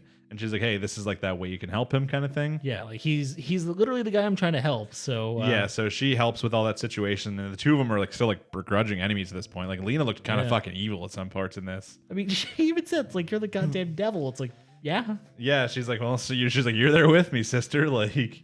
So the big question, of course, is where the hell do they go from here? I think they get another spearhead unit. You think so? You think Shin's just done? I don't think they're coming back. I don't know. I feel maybe there's some sort of plot where something happens and maybe the machine comes back destroyed and then Lena does something. I don't think that they're just gonna go to the next spearhead unit. That would be something I'd maybe see if this was the end of the season and then season 2. But the fact that there's 2 or 3 episodes left, I'm no, they're gonna keep going with something's plot. I don't think they're just gonna go right into the new spearhead. They might introduce them and she might be not the same, and she might still be thinking about Shin and that kind of stuff until maybe one of them comes back or something. Yeah, but I mean the thing is I think them showing the machines blinking off one by one was them basically saying they were dying. Mm-hmm. So I don't think we're going to see the spearhead unit again. But you can't just get rid of Shin though. I think they just did. His story is done. I guess, but he killed his brother. That was his entire motivation. Yeah, but he never even got to meet Lena, though. I don't think he was ever going to meet her. Listen, I don't know. It just seems like such a weird end for episode number 10. If that was the end of the season, that'd be okay. Sure, like those characters are gone; they're dead, and they're gonna introduce a new. And this is just gonna be a show about like these new spearhead squadrons. As maybe she slowly tries to figure out more she can do, since she didn't have the time to save her original crew. But now that she has more time before these ones are completely wiped out, she can try to make slow progress. But like on episode 10, though. I mean, it's possible that maybe she switches to another unit, and then later down the line in another season, we meet up with Shin and them like in a resistance fight. Yeah, they've been like surviving somehow the entire time. Like, I mean, they're definitely not all going to be there. No, but that'd be kind of cool. But yeah, I don't know. I'm just really curious to see us where we're going for the next like 2 or 3 episodes. Like that's just even like if there's only one left, maybe it's an 11 episode show. That's pretty common. I mean, I heard that they split into 2 cores. I'm pretty sure. Yeah, so we might get an 11-1 and then fall episodes, and then yeah, because it's like Mushoku Tensei did like the 11 too. So that I'm just curious. Like obviously a lot of this is just speculation. If you're a manga reader, you probably already know what's going to happen. But I'm just curious to hop into next week and see what happens. So I think the easiest way to figure that out is just by waiting. We just got to be patient. It's only a few days away at least. So I don't know if I'm ready after that ending though. That was a heavy ending. It was a very heavy ending, and I just can't imagine right now where you take that. Like where you go now. Like other than just like having the same thing again. They can't just keep introducing the characters and be like, hey, this character's gonna die though. You can't just keep doing that's what we got the first time. Half the characters who showed up like just died. But that was like how slowly we were learning that formula. But now we don't just want that again though. I'm not gonna get used to new characters. You're just gonna die. I mean, you could say the same thing about things like Game of Thrones or Akame ga Kill. Like, characters were introduced just to die. They don't have to die, though. These characters, literally, their storyline is the fact that they have to die. They're in a position. It's like, it'd be like watching a show about, like, prison inmates that always die by the end of the season, you know? I mean... It's like, yeah, if the prisons are, like, their goal is to get them out in 25 years, it's like, hey, maybe that character won't die. But all these ones technically have to die unless she solves something, so... Yeah.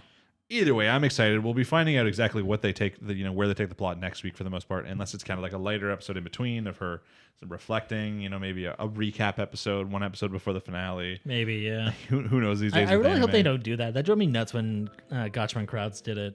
I don't think they will. If they do, they'll probably wait till like a little bit into like season 2 or the second core or something like that, or a break in between. Maybe they'll do some sort of recap where they dive a little bit deeper into the interactions and give us something. Yeah, but not right now, though. You need to finish off the show first. I could see it if this was like the end and they're like, hey, we'll do one last one. Then next core, we'll start off with like the show. Yeah.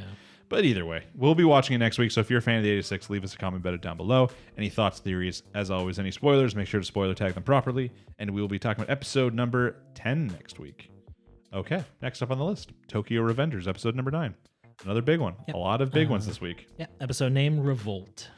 Revolt. Yeah, it's going to be all the way through. Yeah, it will be. It's pretty much exactly what we were expecting. The only possible maybe thing I wasn't 100% sold on was the ending. Yeah, I wasn't sure how they were going to do it. So I know a lot of people are really happy this episode because some of the best boys, some of the fan favorites were finally animated. All the different captains. Yeah, being the different the commanders or captains of Toman. You had cool ponytail guy. Yeah, the crazy guy with the fro. Yeah, you had shorter guy with like the shaggy hair. You had shaved head guy with long arms. Like a whole bunch of people. I'm not. They probably gave us all their names, but they did. But we're not going to remember. Not on the first time they're introduced, of course. But either way, we continue from where we left off last week. Takamichi knows that Draken's about to be super stabbed, so he goes to try to get him less stabbed. As that happens, last week he ran into the commander of like the 4th command guy. And he's like, hey, come with me to stop Draken from getting stabbed. Yep. They go up, and of course, from where we left last time, Draken's like, oh, it's Pe. He's gonna, he wants to fight or some shit like this week. And then Pe is kind of like a pussy. And he's like, oh, well, check out my whole gang right here. Yeah, he didn't even try and take a swing at him. He just distracted him long enough for someone to hit him in the head with a baseball bat. Yeah, so he hits him with a baseball bat. It's looking really bad for Draken. But then when Takamichi does show up, he's still up. He's still fighting. He's already taken out like a big portion. Yeah. But he's really wearing down. Yeah, which I do want to know. Takamichi used his brain for once. He actually remembered something he was told. What did he remember? He remembered where he died. Oh, yeah. He remembered the parking lot situation. Yeah. How there was like a brawl with like 50 people in the parking lot. Yeah, which is a little bit more than 50. But yeah, but that could be something that has changed maybe. Yeah. But either way, so, the Mobius gang is with Pe there. And then, eventually it's really looking bad for the main characters until then you have some, I think Mikey shows up first. Yeah, Mikey rolls up first. Mikey rolls up on his motorcycle, and then even the other gang's like, oh no, like this ain't good. Like Mikey's here, but then a guy steps out from the Mobius gang and he's like, hey, I'm like the real leader. I'm like the secret leader, the acting leader currently. Yeah, he didn't say he was the real leader. He said, I'm kind of in charge right now. Yeah, but I mean, he's obviously better than Osanai was. I mean, yeah, but that's not saying much. And even like, so when we're seeing from Takemichi talk about how like, remembering the flashback of Osanai saying that like, someone else was more in charge or whatever like that. And like, yeah, it was all his plan. Yeah, and then this guy comes out and it's like, oh, this was all my plan kind of thing. And I'm like, I really thought it was going to be the one dude. Yeah, this guy's definitely working for him. Yeah, this guy, either way, he's a bad guy. Like we see Mikey go for a super kick like he always does, and this guy blocks it. And everyone's like, oh shit. Like, oh damn. This guy blocked a Mikey kick. So right when it's looking bad, this guy's like, yeah, you guys might have Mikey and all that kind of shit, but like not even you guys can take out this many of our men. And then of course all the motorcycles come in, and then you have the entire Toman gang shows up too, and it just becomes 100% a gang brawl. Yeah, this is where we get introduced to all the captains of the commanders, bunch of cool characters. More of the named characters. We see a lot of them on like the artwork for the show. Yeah. And then a lot of it is really just them all fighting, and then Takemichi like, I need to find Draken so he doesn't get all sorts of stabbed. Yeah. Like he knows, he's like, oh, like he's like Kiyomasa is in here somewhere. He's like, and he's gonna stab Draken, so I have to like try and stop this. Until basically at the end when he sees Kiyomasa walking by, and he's like, ah, there he is, I can stop him. Until he notices the knife in his hand that has blood on it, and then Kiyomasa verbally being like, I did it, I stabbed him. And then Takemichi looks from where he's walking to, and of course we see a bloody Draken on the ground. Yeah. Takemichi runs over, he's like, oh, Draken, you cool? Tries to look at him, but he's all sorts of stabbed. And that's where the episode that's ends. an understatement, yeah. Do you think he's dead? Or did something slightly change this time and the stabbing wasn't as fatal? I don't know. Because the thing is, the fact that he got stabbed makes me think he is gone. Mm-hmm. And that Takemichi's going to like step up and become what Draken was. Takemichi's not Draken. I mean, he can try and be like Mikey's heart, because like even Mikey said when he was talking to Path that a lot of it was because of what Takemichi said. Mm-hmm. So if he can at least fill that role, he can try and stop it happening again. But yeah, I could see it that way. It's a little bit easier to do that whole next step of stopping him from meeting the one guy kind of thing, and like stopping him from becoming worse when he meets the one guy. That would make sense. I just feel bad for little Draken though. Yeah, I mean, it's definitely possible he survives. He did look pretty screwed up here, though. So. Yeah, I can't imagine a situation where he died from the stabbing originally, but this time something slightly changed, so he was 1 inch farther to the left, so it missed a vital organ or something, I mean, it could even just be the fact that, like, because the brawl's going on, no one's noticed him at this point, right? Mm-hmm. Even Takemichi just going, oh shit, he's been stabbed, and getting him medical attention faster. It's true. Like, because people may not have noticed him there for another, like, who knows how long while they're brawling, and then by that point he's already like bled out. But maybe Takemichi seeing him pretty much immediately after he's stabbed, like within seconds after him being stabbed, is enough time to maybe stop the brawl by calling out to Mikey or something like that, getting some sort of medic support, then biking him to the hospital real quick, like something along those lines. Yeah, like, I don't think they're going to stop the brawl. I think they're just going to get a couple guys to like get him the fuck out. Yeah, like this is a gang too. They might have some good gang medics on standby to stop the bleeding. Mob doctors. Yeah, to stop the bleeding real quick so they can get him to a hospital. Like, yeah, I think that it might be a slight mislead where they're trying to make us think that he's completely fucked up and Draken's dead. But at the same time, I think the story would work out better if Draken was dead. Not that I want him to be dead, but I think the story has more, like the plot will make more sense if Draken dies. Yeah, I mean, it could even just be a situation where he's just taking out a commission and he's not actively fighting anymore. Mm-hmm. And Takemichi has to step up. But yeah, that's what I kind of mentioned that last episode. Like maybe he gets like paralyzed or something from the stabbing, like went right into his spine or something, or like even just from being injured, he can't be a part of the gang for like a few months or something like that. So something along those lines where Takemichi still has to step up, but I feel like obviously the easiest way is just by killing him. But I do kind of think that like the showing that right at the end of the episode is kind of a red herring, making us be like, oh, Draken did die, but then next episode it'll start off with like him coming to consciousness, them getting help, take him to a hospital, something along those lines. That's what I can foresee coming anyways, because like this battle is something that we've now been, it's like been like the main arc of anything of the last like 5-6 episodes. It has, yeah. So this coming to a close next episode, and then us having to get into the whole actual plot of, stopping Mikey from meeting this one guy because they haven't even met yet. But that was the original thing Takemichi was sent back to do. Yeah. He didn't even find out about the Draken thing till he accidentally came back again, and then found out with everything going on with Akun and all that kind of stuff. So yeah, went to talk to Akun. It's like, wait, Draken dies? Like, yeah, went to talk to like Osanai and all that. Like he found out this sort of stuff later. Originally, the very first time he went back on purpose, it was like, oh, I need to stop Mikey. I need to somehow become friends with like the leaders of the Toman gang and stop this Mikey guy from meeting this other guy. Yeah. He's like, that's the quickest way for me to stop this whole situation. So I don't know. Even in this episode, he mentions like Akun again. He's like, oh, you know, as he's trying to, every single episode, we see him have like an emotional breakdown. And then at the last thing, he's like, no, I need to keep moving. I'm like, you don't need to do this every episode, guy. Yeah, like, he had his little moment with the puddle. Yeah, the end of the last episode was like him being like, yeah, like, you know, Hina loves me because I'm a man, even if I'm not like as good as a fighter and like Mikey and them. It's because like it's what is in my heart that matters. And he gets up, and in this episode, he's like, I can't find him. Like laying a puddle. He's like, life's over. Like, I don't, you know, he falls down real easily. That's all I'm saying. He does, yeah. Especially because he's not actually like a 15-year-old at this point. He's emotionally like a 25 or 26-year-old or however old he is. So yeah, I mean, it's a lot of pressure that's been kind of thrown on him. Like, you have to do this, or all these people are going to die, and it's going to be a much shittier place if you fail. I'm excited for like the outcome now, where he goes back into the future and finds out like you know, Hina's still dead, but like what's slightly changed, or meeting another character from his past in the future. Yeah, and seeing like I think it's not gonna be too long where he actually runs into Mikey, and then Mikey's like hard as nails. You know, like I could see it happening, because the last time he went to Aku and be like, hey, can you get me a meeting with Mikey going, kind of thing. I think eventually he's gonna get to meet Mikey in the future, and Mikey's just gonna be like a whole different dude. I think so, because even Acton said like it's been months since anyone in that timeline has seen Mikey. Yeah. So he could be missing, he could be dead, he could be anything. So I don't know. I'm excited. I'm excited for the end of this little arc. Not that it's been a bad arc, it's been enjoyable, but I'm just excited for the end to see how it wraps up and to see where they take us next with the story. Do you think is this something that's going to be split into multiple cours?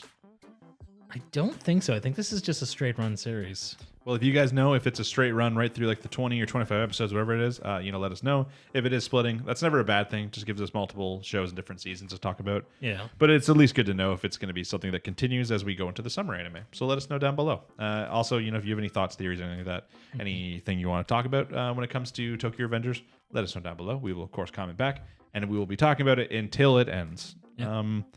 Okay, next up. What comes after that? Higehiro. Higehiro. This came out this morning. The 2 Monday anime that come out. Always a tough one because we try to record these as fast as possible. Last week was one of the latest ones we've done. Yeah. So it's Monday right now when we're recording these, so they both came out earlier. I had to watch this one on my lunch break at work just to try and get it done for today's episode. That's what I usually end up doing. So I was worried that I was going to miss a lot because I had to keep like pausing for any sort of like work or anything like that, and keep like stopping it. But I think in general, like it was a good episode, but I can't say that, like, as always with a lot of times with Higehiro, that there was that much to it. Like, I feel like if someone said like, hey, what happened in this Higehiro episode, I feel like I could sum it up in like 2 sentences typically. Yeah, guy finally realizes his actual feelings about something, and then. But I mean, like, did he realized that he has feelings, but he doesn't realize what his feelings are. Yeah, it's very much he wants to keep looking after her, and that's it. You know, like we see Yoshida talk with Sayu's brother, and you know he's like, hey, you're a good guy, kind of thing, and he's like, oh, am I a good guy? And he's like, yeah, you're a good guy. And he's like, you know, like she doesn't have much time left here, but you know, hopefully she enjoys it while she's here, kind of situation. Yeah. For the most part, we see, you know, he's at work the one day, and Sayu like isn't like, he tries to call her and it doesn't work, so he like panics. Yeah, it was specifically the one friend called him. It's like, hey, I can't find her. Do you know where she is? Yeah, and then he tries calling, it doesn't work, and he starts panicking, thinking, because even the night before she mentions that, like, she's like, I wanted to leave multiple times while you were working, like to make it easier. She's like, but I couldn't. Yeah. So, you know, then obviously that's something he heard like the night before in his head when this is going on. So he panics, thinks she's gone. The friend's like, listen, dude, like we need to get you out of here. We need to find her. You know, he's like, this ain't good for you. Like, look at you, like you're so pale. So he takes him out, and then he even starts like mocking his friend inside the car, being like, you know, like, oh, because the guy's like, oh, I had to work. Like, I'm working on this big project. They need me. He's like, no, they don't need you that bad. Like, you know, you need this. Like, and he's just, once again, it's basically trying to get the main character to realize whatever his feelings are, because he's just kind of accepting everything that's happening around him without really caring about what he wants. Yeah. Where he's like, oh, Sayu has to go home because it's what's good for her. She has to go home by herself because that'll make her happy. And then, you know, they're like, is that what's going to make her happy though? Like, yeah, is that what's going to make you happy? I think is one of their big things. Yeah. So, you know, eventually he gets a call, and they found Sayu. She was just going to his work to, you know, walk home with him to meet him there. Yeah. And then they start mocking him for like panicking. Like you have, it's her, the Mishima girl, and then the coworker. Yeah. And then the friend is sitting in the car. The friend's just chilling. You know, he's just watching, having a good little laugh. And then I think for the most part, I'm trying to think, is there anything else big that happens before the whole like in the bed scene? I mean, earlier he was having lunch with the 2 coworkers, and the one was just like, well, why don't you just go to Hokkaido with her? Yeah, he's like, why don't you just go? And he's like, I can't just go. He's like, I got work and shit. They're like, they don't need you that bad. Yeah, like I'm sure at this point, with all the work he's put in, they can spare him for a vacation. Yeah, I mean, you get like 2 weeks paid vacation or something like that in Japan, but I know that it's part of the culture there to not use it. I know that's a thing, but at the same time, he's spent so much time fixing all the other projects. I think he can just call in a favor. It's like, hey, I know you don't want me to take this, but I'm taking this. Yeah, I think that he's even kind of making excuses for himself. Like, I think that he knows if he needs to go, he can go. But he thinks at this point, he's like, hey, like, what's good for her is her going back by herself. Yeah. And the guy even says, the friend's even like, hey, like, how is this good for her if she's not going to be happy? He's like, she's going back. It's like, this is not what's going to make her happy. How is this good for her? Yeah, because she's going back because she has to. She isn't necessarily ready to deal with her mother after all this. Yeah. So then, like, the big culmination of the episode is, they're sleeping the one night or whatever. Like, she's like, hey, you up? He's like, yeah, I'm up. She's like, can I come sleep in the bed?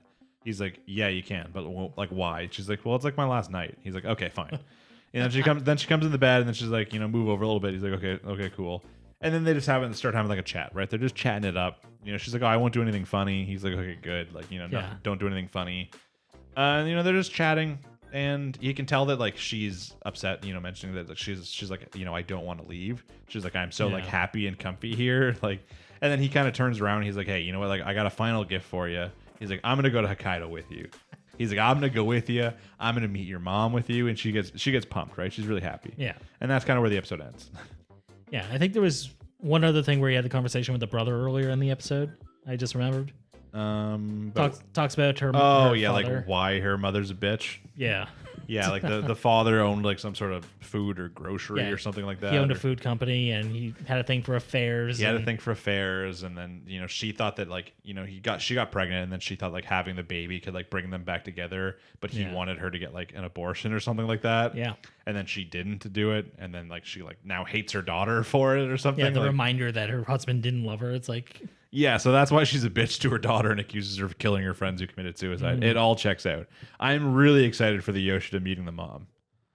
Because it's like, how do you even meet the mom? It's not like I'm bringing the boyfriend home or anything like that. It's like I'm bringing the man that I lived with because I ran away from home to come meet you for some reason. Like, the mom's not going to understand that dynamic. Yeah, I really want to know. She's going to like open up like, don't worry, this is the one I didn't sleep with. I'm still a little bit uncomfortable with the bed conversation where she's like, if you were my father, would you have loved me? Yeah. I understand the question. Like, that's something a teenage girl might ask a father figure. Maybe. Yeah, I don't know. I'm believing less and less that I'm going to get the outcome where it's like at least a time skip before the two characters. No, I'm believing in less and less that instead it's just going to happen right away. So. I mean, there's still a possibility, they seem like they're really good, but a lot of it at this point is just kind of weird. It's almost like Stockholm Syndrome in a sense. Like, it's not that she's being held there or anything like that. I don't know which one it's Stockholm for at this point. A little bit of both. That's what, even in this episode, people mentioned multiple times that, like, they've now grown too accustomed that they cannot live without each other. Yeah, like, I understand the idea of, like, you can rely on someone else to live, but this is getting a little creepy. I feel like it's just because they both have nothing. Like, even in this, the one guy calls Yoshida his best friend, but we've never seen them hang out. We saw them hang out once to go buy her a phone. And he's like, because he knew like what the popular phone is or what the case was that's cool. Yeah, like they chill. Like, I guess they're work friends, and that's all he has. Yeah, he said best friend though. All he has is one work friend. That's what I'm saying though, because like neither of them have anything, and then they both got something here. And now it's like this is the only thing we have, like, so I must love it. I'm sure at some other point they went out after work and had some drinks or got food or something.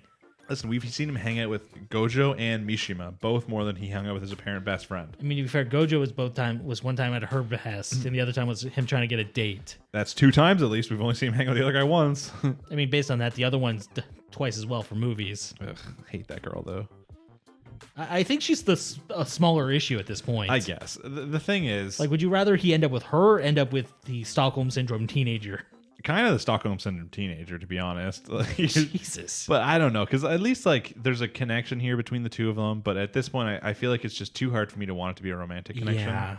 I wouldn't even care about the age thing so much if I didn't like the situation in which they met to begin with. Yeah, if she had any other option and they ended up together, that'd be one thing. Yeah. But she did really have a choice. I'm just still going to hold out hope for the slight time skip by a couple of years.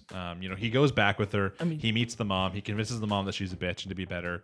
And then she goes back to school there and he leaves. Maybe they communicate a little bit over like a little while until maybe they lose communication. They run into each other, eventually fall in love. I don't think they would lose communication.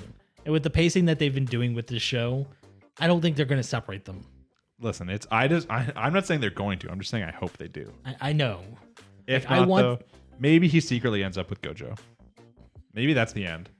He ends up with Gojo. They end up adopting her. and she ends up with a guy from the convenience store. Oh, I don't even know if that'd be less tasteful than the way it's going. I don't know. It's hard to say. Good episode. A lot of emotional depth. It's really hard for us on a podcast to explain the emotional depth to you. You probably watched it, and you probably see a lot of the touching feelings. And yeah, I don't know. I'm excited for the end of this show, too. I think this is also going to be very clearly a one-season show. Yeah, I don't see how they could keep this going unless they get into the creepy, they start dating territory. Yeah, unless they get into like more like too much of like a rom-com situation going on instead of just like having it be like a... Because it's not really a comedy. It's more just like a romance show or a slice of life with some of the life issues. Like Slice of life drama. Yeah, exactly. So I don't think they want to get into like a rom-com kind of thing where then they introduce like the side cast and they all start living together or anything weird, and then one of them becomes like a spider monster or something. I don't know. What? I don't think they're ready for that yet. So it's probably just going to be a one show. And I think it's going to have a satisfying ending, but I don't think it's necessarily going to be the ending that people want. Yeah. Like, I don't think I'm going to be upset because like the ending wasn't enough. Like it was left with too many questions or anything like that. Like sometimes anime is. They'll do a good job ending it. It just may not be the ending you want. Yeah, it just might not be the ending that most people would have picked. But there's also going to be, for every like person who doesn't think that relationship's good, there's going to be some people out there who do. So they're going to be like, hey, look, he cared for her before anyone else did. So that's all that matters. Like, who knows? I mean, I understand that's a touching sentiment, but at the same time, she wasn't old enough to make a comprehensive decision. Yeah. So, I mean, it's just the classic thing that, like, if he's just waiting for her to turn 18, I don't know. Gets a little sketchy. Yeah, just come back when you're 21 and then we'll deal with it then. Yeah. But either way, we'll be finding out. I have a feeling the show is probably going to be either an 11 or a 13. And since this was 10, I think 11's too little. Like, I don't know if they can close it all up in one episode. Yeah, but I think 13 would be too many. Maybe a 12. Maybe they made us in the middle. Horimiya had 12. True. So maybe 12's like the perfect length. Obviously, next episode, we're going to go back to her hometown. He's going to meet the mom. Hopefully, he's going to punch her in the face. Not punch, backhand. Yeah, sorry. Backhand. That's classier. You're right. Or the glove, the dueling glove. A little smack. But that should be pretty fun for all of us to see so we can really hopefully see some sort of like, even if like it feels hard sometimes for me to want redemption from some characters because it's a pretty terrible mom. But I mean, like at the same time, just for the character's sake, I wouldn't mind some sort of redemption. The mom admitting she sucks. It doesn't necessarily need to be redemption. It could just be closure. It can be like the mom's like, hey, like I know I'm shitty, and I will slowly try to work at it. Yeah. She's like, I can't just become a great mom overnight. I can't like, change the things I did. She's like, but like, we still have a long time of being mother and daughter. Let's try and work on it. Like something simple like that's all it really needs. But we will find out next week when we talk about Higehiro episode number 11. Stay tuned. Very last up on our list is To Your Eternity, episode number 9. Deep memories. I literally watched that like 2 hours ago, so I have very deep memories of it. I think the episode, again, had the exact same feel that the last like 2 have. Very much. Up until the end, yeah. In the Gugu arc, pretty much all the exact same until the very end. A lot of this episode was just him and like Ryan, or whatever her name was, for the most part. I think that was like Ryan, whatever her name was. It was spelled Rean, so I think Reen. So it was a lot of it just about them, and it came down to what I thought. She's not a secret bitch, but at the same time, like she's just sheltered. Yeah, it was the guess I said like 2 or 3, like every single time. Where I'm like, I bet you she's gonna show her wound. It's gonna be like the smallest little cut. Yeah, it's like it's a scar. Like I've got worse than that on my hands. Like yeah, and I'm waiting for the next episode. Now the next episode is probably gonna go differently than I thought it was going to, because I just thought the next episode we get the emotional payoff of her finding out the whole reason like. He's like a monster and that kind of stuff is because he chose to save her kind of situation. And then I don't want her to be like, I hate myself because like, I've been complaining with the scar and you've like lost your face. But I want her to at least be like, see the amount that he did for her. Yeah, because she didn't even understand what happened because she just thinks she got the scar because someone pushed her. Yeah, she's like, oh, people hate my father. So someone came up behind me and pushed me. Like, did she not notice that there was a freaking log that bounced over her? Apparently no one did, because no one even found him after till Boo's man came along and saw it. Like, no one saw that because maybe there was like a little like dip in the cliff part. So I guess. I mean, like either way, it kind of sucks. Like, we're watching it like I like the little back and forth between them. Like he wasn't just completely like, oh, it's okay. He's like calling her an idiot. He's like, you're dramatic. It felt like a conversation. Yeah, it felt like a real conversation. Like he wasn't just like, hey, I like you, so I'm gonna accept everything you say. He's literally just like calling her a dumbass, telling her she's an idiot, telling her she's dramatic, all that kind of stuff. Like all the stuff you hate is stuff I wish for every day of my life. Yeah, she's explaining how her life is so hard because her family just dotes on her constantly and all that kind of stuff. And he's like, oh, boo-hoo, like so tough having a family. We learn a little bit more about Gugu's original family situation, except for still not really the situation with his real parents. Yeah. But he thought he had a first family until eventually, they left and they moved without him, and he found out, we just worked for them. I'm kind of curious what he did for a job in that circumstance. I mean, I don't think he did anything. I think it was more his brother. Like maybe it was like a younger sibling experience type situation. Maybe. I think a lot of it was probably just, hey, like, his brother's like a servant for them kind of situation. So, like, they'll let the younger brother stay because he's around the same age as the kids anyways. But, True. He could have been like, hey, you're moving. You guys want to take me and my brother with you? Like, we'll keep being the servants. But I don't know. It costs a lot of money to move people. Yeah, it still leaves questions as to like what happened to Gugu's original family, but it gives us a little more insight to him growing up like without a family at all, basically, other than a brother, and even now he's lost that brother. So it just shows like how much harder his life was than Reen's, who we're hearing about. We're seeing flashbacks from her life too, not being that tough, being sheltered. So like maybe tough for her in a different way. Yeah, it's a different type of restriction, right? She didn't have the freedom to do anything she wanted. But objectively, his life's harder. Yeah. Oh god, yeah. And that's a lot of the conversation is just happening between them while Fushi's out looking for his mask. Yeah. We had to see a couple different times. They're in the market, and some guy grabs her, basically like, "Hey, I'm going to return you to your father for like some good money." And Gugu stops it, rescues her there, and then we see again as later they're walking back. Gugu's forgiven the booze man. He said he's going to take it up for free. No big deal.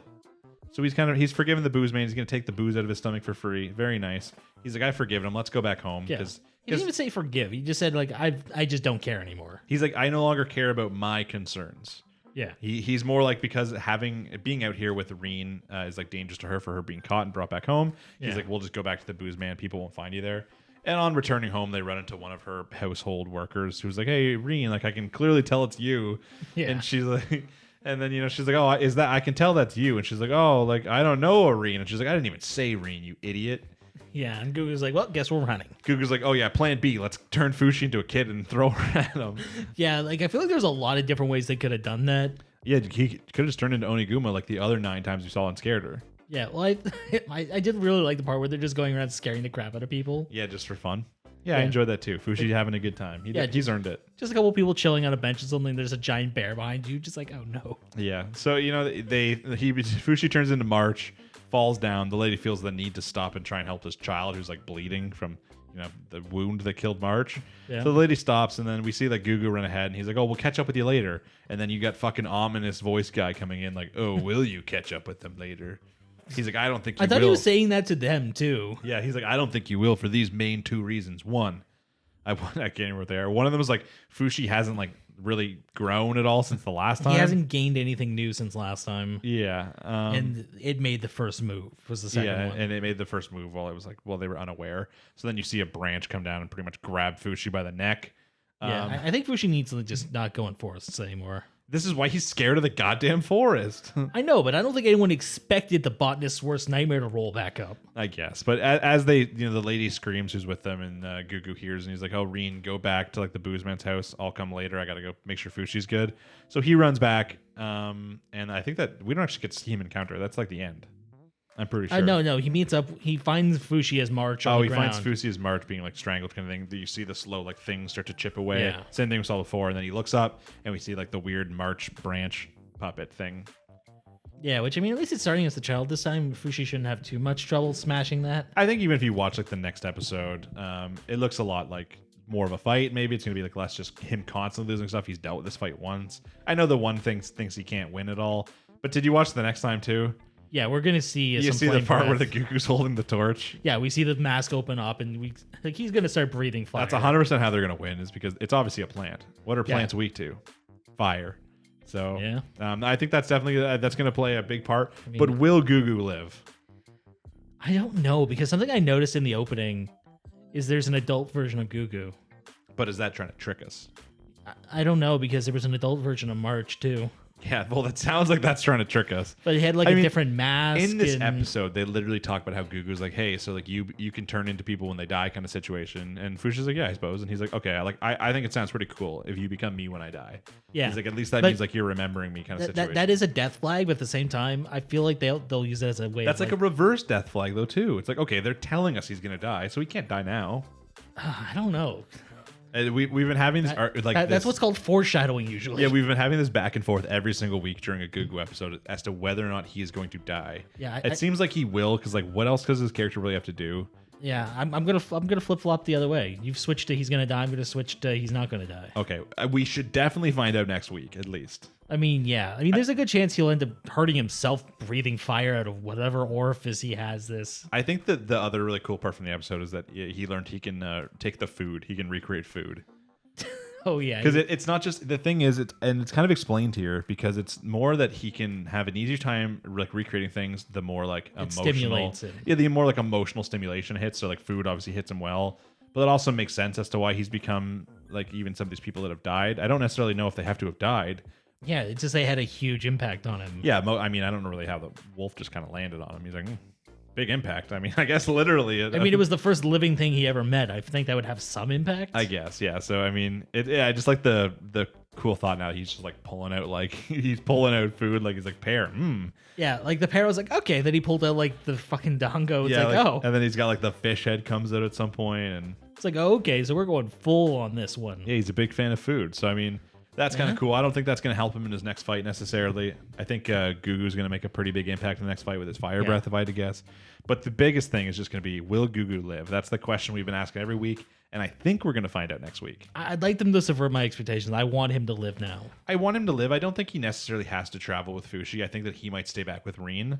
Yeah. And they might do something. You know, they might like slowly. Maybe we'll even get like a scene of like in the future at some point. Yeah, they come back and he's still there and just. Yeah, because obviously, like we don't have to worry about like characters can definitely grow in this. Like characters can get old because we don't know what like Fushi's doing in between. It seems like now we're gonna have to watch Fushi grow more, but there might be some sort of situation where we see Fushi go somewhere and then we get like a time skip by like 5-10 years, and it's just he's been there. Yeah, because I think there was a pretty significant time skip between the initial arc and him meeting March. So I think so. Yeah, a lot of it was wandering. It took him a long time to get there because he died a dozen times. He died a lot of times. But yeah, the big thing from next week is definitely the will Gugu die. If you know, don't tell us. I don't know how you can know. I don't think it has source material. I thought it had a light novel. But... Maybe it does. But if you know, don't tell us. That's going to be the really exciting part from next week is finding out. Yeah. I mean, it's like both of us will be right and both of us will be wrong at this point because we've guessed so many different times as to whether he dies. We flip-flopped a lot on this one. But the current one is I say he lives. No. I say he lives. I say he dies. Jimmy says he lives. So, you know, when one of us is right or wrong in the next episode, you can point that out. Man, it feels weird saying a character's going to live. Yeah, I know. It's not really the show. I mean, everyone's been dying recently on all the things we're watching. I mean, I'm usually the one who just guesses everyone's going to die, so. We're going to have characters die in Kumo Desu next week. We're going to have characters die in the 86 next week, possibly. We're going to have characters die in Vivy next week. I think everyone's already dead in 86. I mean, we might have bonus characters die. Like, you never know. But maybe just start shooting people at work. I can safely say I don't think we're going to have anyone die in My Hero, but the Vivy, the 86, possibly Tokyo Avengers. Probably not Higehiro and To Your Eternity. That's a lot of death, though, possibly next week. Yeah. And maybe Yamamoto will kill the mom. Maybe. And then maybe Bakugo will kill Mineta. Who knows? I mean, that'd be a highlight. Who knows? But yeah, that's pretty much it for this week that we talked about everything we had to talk about. I think some parts we kept them shorter than recently, but that's just because this week, a lot of it this week to me, like it's like how sometimes when we have like big fighting episodes, we can't talk about it. A lot of the emotional stuff we can't really dive too deep into. We can explain that it happened, but you got to feel that shit for yourself, you know? Yeah, you can only say I felt sad about this so much. Yeah, like this was sad, and then you don't have to be like exactly like this was sad because when I was 5, I experienced this. You know, everyone's gonna get hit by different things and different anime and stuff like that. So, you know, if there's anything this week that you felt like especially emotional with, because it was a pretty deep week, you know, let us know down below. And that kind of stuff's always cool to hear about. And then of course we will be back next week with episode number 40, nice big even number, and we will be talking about all the same anime until these ones are done.